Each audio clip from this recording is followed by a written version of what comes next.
Okay, Longhorn, so here is the Pre-Calculus AA Test Review 2.2, and the very first thing we're going to do is solve using the quadratic formula, and we're going to solve this quadratic equation right here. I'm going to rewrite it because it's a little bit blurry, so this is actually 3x squared minus 2x minus 4 equals 0. And we're going to use the quadratic formula to solve. Okay, one of the things that I keep emphasizing time and time again is that when you're substituting your numbers into the quadratic formula, you need to use parentheses. And I'm still seeing a lot of work coming back in with students using the quadratic formula without using parentheses. And you're getting the answers wrong. So please, please listen to me when I tell you that you need to use parentheses, especially if you have any negative numbers at all that you're plugging into your quadratic formula. Okay, so let's take a look at this real quick. Here I have a negative. This negative here is part of my formula. Negative, and then I'm substituting in this b value here of -2 and for b. Plus or minus the square root, again I'm substituting in this -2 for b, -2. The squared goes on the outside of the parentheses. Minus 4, which is part of the formula, times a, which is 3, times c, again we have another negative number, a -4. All over 2 times 3, which is a. Here's my a. Make sure you're getting your a's, b's, and c's in the right part of the quadratic formula. This is another mistake I'm seeing, is that students are mixing up a's and b's and c's and putting them in the wrong place. The other mistake I keep seeing is that students are putting x's in here.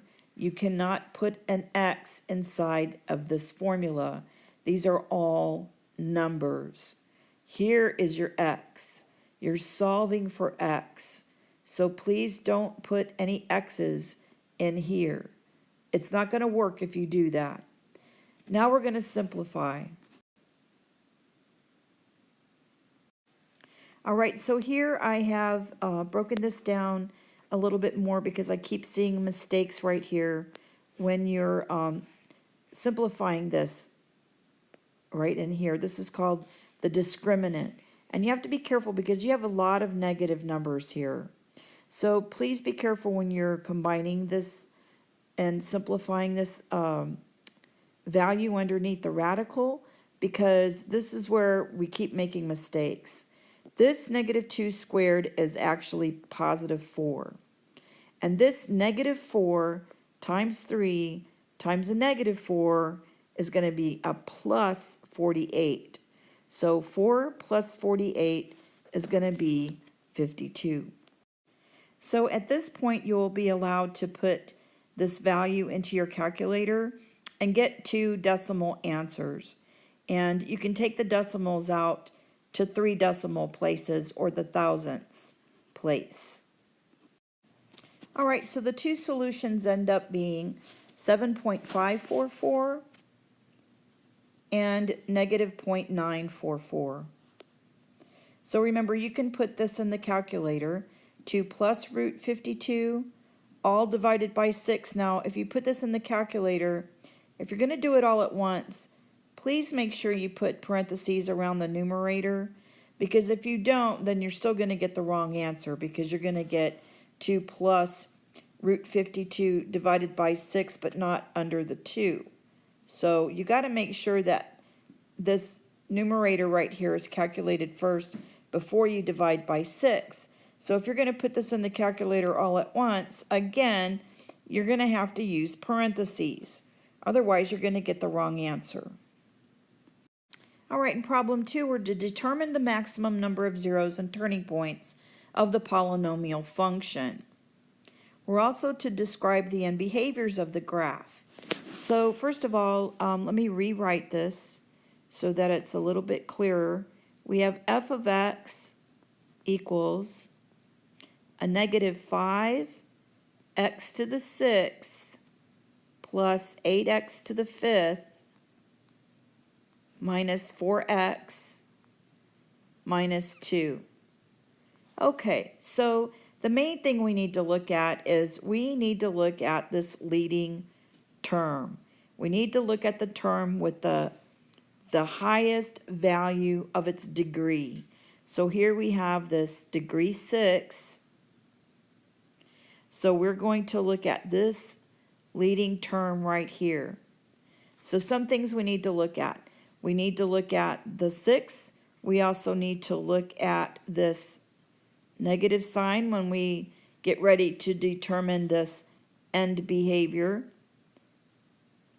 And that's basically all we need to look at. We don't need to look at any of the rest of this. It really doesn't have anything to do with what we're looking for. So first of all, let's go ahead and answer the first question, which is to determine the maximum number of zeros. Well, guess what? This guy right here tells us the maximum number of zeros. Our max number of zeros equals 6. And the turning points are always going to be 1 less than that. So 6 minus 1 is 5. We're going to have 5 turning points and 6 maximum zeros. Okay, so the end behavior, let's take a look at that. Now, if you want to be sure, you can always graph this polynomial in your graphing calculator and take a look at what the graph looks like. Mainly what we want to look for on end behavior is what's happening on the ends of the graph. So for this graph, it has a degree of 6, which means that it's an even degree, and its end behavior is going to be affected by that reflection.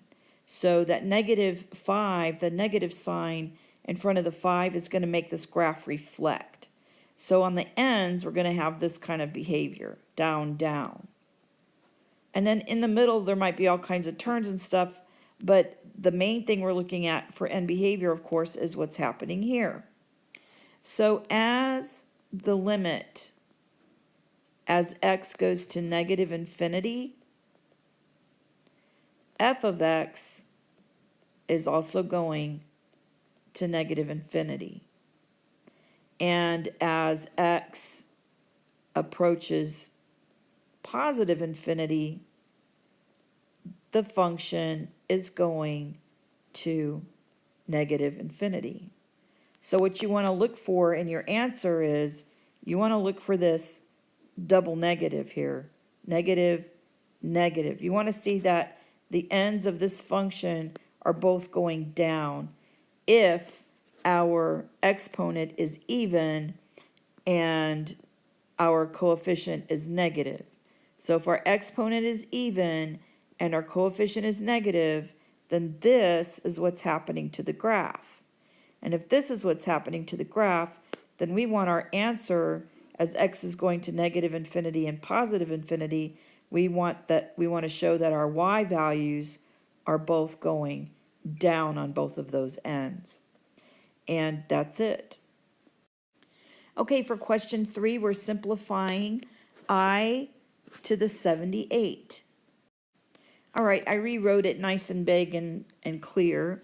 I to the 78th power is going to be, well, you know what we're going to do. We're going to take this 78, we're going to divide by 4, and we're going to see what kind of decimal we get. Okay, this equals 19.5, and what I want to look at is this part right here, the 0.5 part. That 0.5 part tells us that we have an I squared, which is just -1. So you would need to look at your table to see which value you have, and you'll be given this on the test. So you'll be given the little table on the test. So you just need to know to look at either the 0.25, the 0.5, the 0.75, or the 0. And if you get a 0.5, that your answer is a -1. If you get a remainder or a decimal of 0.25, then that's I. If you get 0.75, that is a -I. And if you don't get a remainder or a decimal, if you get 0 there or no remainder, then you get a number 1. Okay, and that's it. Okay, in the next problem, we're simplifying by multiplying two complex numbers together. And here we're just going to FOIL this. Okay, so when I FOILed this, I get 3 times 2 is 6. 3 times 4i is 12i. -5i times 2 is -10i. And -5i times 4i is -20i squared. And now I'm going to combine like terms and simplify. Okay, so before I finish this, I just want to remind you about what happens right here. Remember that I squared is a -1. So -20 times a -1 is going to give me a +20. That's why we have a plus sign right here. All right, so finally I'm combining my like terms again. I have 6 plus 20 is 26, and then plus 2i. You have to remember to put the real part first in front of the imaginary part. It's not the other way around. If you write it backwards, I'm going to take points off. So you need to write real number and then the imaginary number. That's how you write a complex number. Remember, it's a plus bi, not bi plus a. So make sure that your imaginary part goes last. Okay, number 5, we're using the quadratic formula again. So let's use the quadratic formula to find all the complex zeros. Okay, I'm not going to tell you again. Make sure you're using parentheses. I've plugged in my a's, my b's, and my c's into my quadratic formula, and now I'm going to simplify. All right, so I get 2 plus or minus the square root. When I simplify what's underneath the radical here, I get 4 minus 20, which is a -16. So square root of -16 over 2, and then I'm going to simplify that. Okay, so square root of -16 is just the square root of 16, which is 4. Square root of 16 is 4. And then the negative sign here, this is -1. This right here becomes I. So I end up with 4i. Now, right here with this part, I can go ahead and reduce my fraction because all of these numbers that are in my fraction can be divided by 2. So I'm going to reduce this down to a little smaller term. So this 2 reduces to a 1, this 2 reduces to a 1, and this 4 reduces to a 2. So now I'm going to write my two solutions. So my two solutions are 1 plus 2i and 1 minus 2i.